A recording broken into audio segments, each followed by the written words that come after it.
Yo, what's going on guys, Arekkz here, welcome back to another Monster Hunter World video, and in today's video we are going to be taking on the Pukei Pukei, another brand new monster introduced in Monster Hunter World, and also one of my favourite of the new monsters shown so far. It's not necessarily one of the most difficult ones, like you encounter it much earlier on in the key quest line, and as someone that's played a lot of Monster Hunter, I'm kind of used to fighting flying wyverns. They have some sort of, predictable move patterns and whatnot, so I was at least more used to fighting this than, say, the first time I went up against Tobikadachi, which actually gave me a bit of a run for my money. And if you guys haven't seen that gameplay, then I'll link that down below. There is sort of a hunt against him, so you can definitely check that out. But in this video, I'm going to show you guys some gameplay from two different hunts. The first one you see here, this is my first ever hunt against this monster. I'm using the bone charge blade. I've got some early gear again, so still taking a fair bit of damage, and there is actually one time where I get killed by Pukei Pukei because I wasn't actually watching too much. But then the second hunt we'll swap over to at the latter portion of this video is a multiplayer hunt. So right now I'm taking it on solo, but the multiplayer hunt is actually myself, the Monster Hunter European Community Manager, Socks, as well as Holly from PlayStation Access, and someone else that was at the event. So you get a chance to sort of see combat against this in a couple of different lights. But first things first, I want to take time to talk a little bit about the monster itself. So, as mentioned at the beginning, it is a flying wyvern, so there are certain kind of like move patterns that you come to expect from it. It also dishes out poison, so it basically contains these sort of poisonous toxins in its body, and according to the Monster Research Guide, it basically stores scatter nuts in its mouth, it coats them in poison, and it uses them to spit out poison. And you'll actually find that in the attacks from this monster, there's a couple of different ways that it will basically try and sort of poison the area. Sometimes they're more directed, and this is kind of linked into the sort of scatter nut thing. You'll get these small poison blasts that will kind of shoot out like little pellets, and other times it will just emit out a big poisonous gas cloud, which it kind of envelops a large area, and if you get caught in that, then it gets pretty tricky. One kind of thing to bear in mind on poison, it's actually quite easy to sort of, know that you're poisoned this time round, because if it's on you as the hunter, then your entire gear basically gets this purple sort of goo all over it. Meanwhile, if you actually poison a monster, they start to sort of foam at the mouth and draw this sort of purple gunk. Also, while we're in this particular area right here, talking about like environmental things that you can, take advantage of and lean on, thanks Angela for turning up. But in this area here, there are these big plants, or the area you just saw, there are these big plants that you can hit, and they will basically spill poison in a massive puddle all over the ground, which is really useful, but it's also kind of like a double-edged sword, much like pretty much all the environmental things that you can use in this game. They can be both useful to you and they can also hinder you. So for the poisonous puddles, if you walk in them yourselves, you're going to get poisoned. But if you do it and a monster's standing in it, then they're also going to get poisoned too. So it's a chance for some free damage if you can, use it properly. Obviously in this situation here, now that we ran away from Anjanath, because at this point in the game when I was fighting, my gear is like super early on. So when Anjanath showed up there during this Pukei Pukei fight, he basically one-hit me. Like most of my health was gone when he hit me. So I was like, you know what? Probably best not to fight there, so led Pukei Pukei away, and then my good old friend Jagras turned up to try and get involved. So you do get quite a lot of these monster interactions, you do get a lot of these kind of like, monsters getting involved and whatnot. So every encounter is different, and that's one of the cool things, right? Like you'll, if I do this fight again, there's no saying that Anjanath is going to turn up, there's no saying Jagras is going to turn up. Heck, you might even be having a situation where Rathalos turns up instead. So stuff happens, and it always just feels very different. Like I have fought this monster during my playtime probably about 3 or 4 times, and most of the fights were quite different. Same thing can be said for the other fights that I did, so there's no like scripted aspects of them. They literally do just things roam around the world, things exist in the world, and you do kind of get these much more like natural engagements. However, moving on from there to talk about another aspect of the monster, talking about rage mode. So in this scene here, you'll see that when it gets angry, I mentioned before that it's a really colourful monster, and while predominantly it is green, in this instance here, when it gets angry, it will then go red in the face, like the mouth or the sort of chin will actually inflate or kind of puff up like a balloon.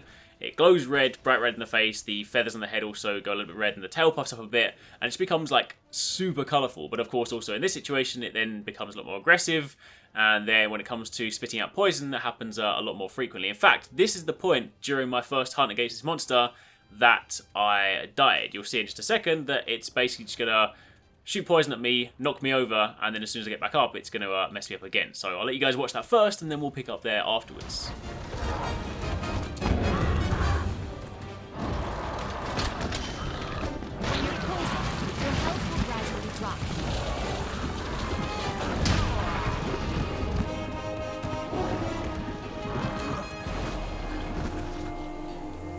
So that is obviously one of the hazards of fighting a monster that, you know, dishes out poison, right? You have to watch out for its basic attacks. You also need to factor in that if you are poisoned, then you need to plan for that. So in that situation, you know, it was a combination of getting hit and also just being poisoned and not having enough time to heal, but it was still kind of cool. Like, it's nice to have those situations like early on in the game and you're not just like steamrolled through everything, and know that you do still kind of have these fights where you're like, alright, I need to actually pay attention and think slightly more sensibly. So that was kind of cool. But this part here is basically the end of my solo hunt. I'm basically going to kind of finish up, actually get some kind of cool moves in this one as well.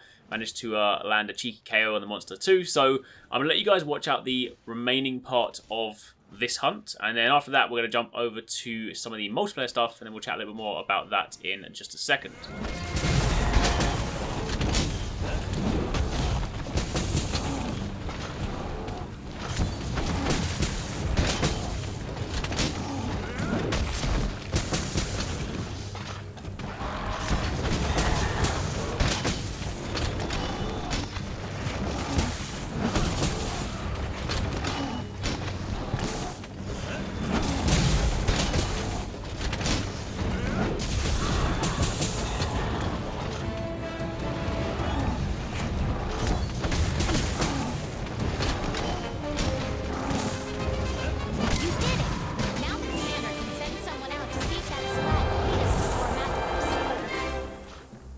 So jumping over now to the multiplayer hunt, the one we did like a little bit later in the day. This one is with 4 of us, as mentioned at the beginning of the video. This is with the European Community Manager Socks, as well as Holly from PlayStation Access, and also someone else at the event. If you guys want to see some more gameplay from this, like a different perspective, then Holly from PlayStation Access actually uploaded this to their channel. It's done as a sort of like a complete Let's Play, so you see a little bit of the hub town going into the quest, sort of the complete like end-to-end flow. So if you want to sort of see more of this, but from like a different perspective when she's using dual blades, then I will link that video down below. But what I want to talk about here is the differences in behavior. Now, bear in mind, when you play multiplayer versus solo, then the monster will of course scale. Now, typically, you know, have more health, things like that, but it also seemed, at least from like a behavioral point of view, to be a little bit different in this fight. Now, I don't know whether this was just luck. It could well have been that when I was fighting solo, it just happened to be that it didn't call on this attack. But you can see right there, it kicked out a big poisonous cloud, and it's actually going to do that quite a few times in almost rapid succession to very quickly control the space. Now, that is considerably more dangerous. You can see right there, I just happen to be in the area. I've already got poison, so now I'm in a sticky situation. But you can see that that's a stark contrast to the stuff you guys just saw when it was firing out in the solo hunt. It was firing out much more directed blasts. Now, bear in mind, I appreciate it has different poison attacks. Sometimes it can kick out a cloud, other times it can just fire out these sort of poisonous pellets. But when I was hunting it solo, like, I didn't see that attack at all. Whereas now that we're playing as a group and there's like people surrounding it from, you know, all different angles, I'm not entirely sure. Obviously, I wasn't able to confirm this, but I get this feeling that it was like a AI reaction to try and deal with more players. And if that's the case, then that's actually really cool, because, you know, you then get like, not only are we just fighting like a stronger version, but we're also getting like a slightly different version, or like a version that behaves slightly differently to factor that in. So that's definitely something I want to try and like find out more. Maybe it's a question I probably should have tried to ask the developers. Unfortunately, this was gameplay recorded on the second day, and I chatted to the developers on the first day, so questions like that I would have to try and get answered a little bit later. But still, you guys can obviously see in the situation that it was definitely behaving a little bit differently to how it was before. But jumping over from there, we're going to get into the sort of like end of the hunt now, so it's definitely getting considerably weaker. In fact, it's now at the point where it's trying to limp away. We were going to try and sort of get it to go to sleep so we could try and round it out with like a flashy finish, but at the end of the day, it didn't really work out that way, so we just finished it off wherever it seemed most applicable. But for the time being, that's pretty much it. I'm going to kind of let you guys watch out the last portion of this hunt, but that's pretty much it for Pukei Pukei. Definitely one of my favourite of the new monsters. Obviously, there's loads more that I want to fight. You know, I haven't even fought some of the new ones from like the Coral Highlands, like Paolumu and stuff. But of some of the ones that we've seen so far, I just like the way it looks. It's just like a really kind of like fun monster to fight. It's also going to be one of those ones that's probably going to be quite good to farm early on, because the gear's pretty decent, the weapon's decent, and it's not actually too bad to fight against. Not like too challenging and stuff, so could be a pretty good one. But anyway, for the time being, that's it. If you guys have missed any of the gameplay recently, then yesterday I uploaded a video showing you guys how the new Kinsect upgrade system works, how it's changed in World, and of course the day before that there was some gameplay of Tobikadachi, so I'll link a couple of videos down below for you guys to watch out, plus that PlayStation Access one. But for the time being, thanks for watching, take it easy, catch you next time, peace out.